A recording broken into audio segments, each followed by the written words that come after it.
if you're looking at data from 6 months ago, is the market the same now that it was 6 months ago? Not even close. Not even close. And that's really hard for people to, like, conceptually it makes sense, but when you put it into how it affects your home when you're going to sell it, it's overwhelming for people. And here's why.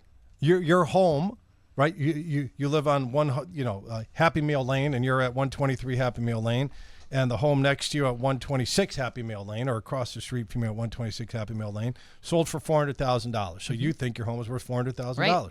Now, which makes sense. Which makes sense. Yep. It's the same home, same condition, and it went in 3 weeks, so it's a fluid market. Everything's great. Right.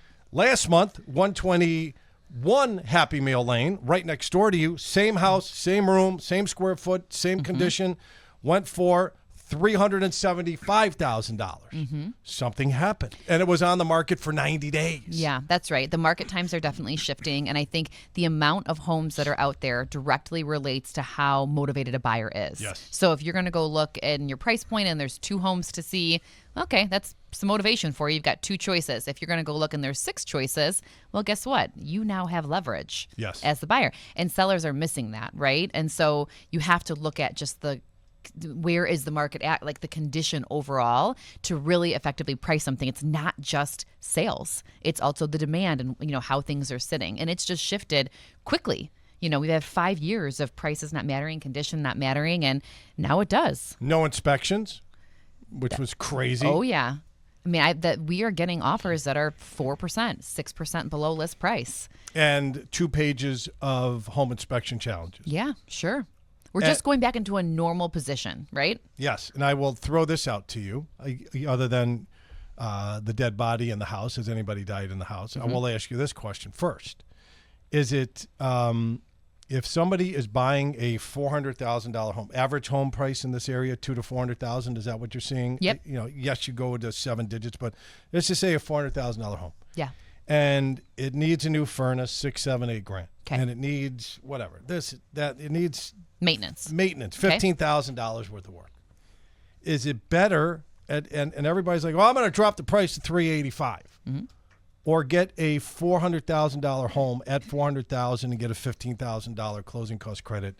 Because how are you going to have the 15 G's to do the work that needs to be done, that your home inspector that you sent out there to do the work, to do the inspection, I should say, told you needs to be done?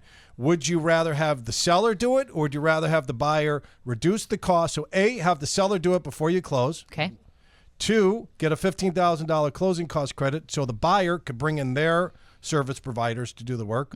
Or C, 3, deduct the price. Is it C? C. 1, 2, B, C. Yeah. G. I'm a numbers guy.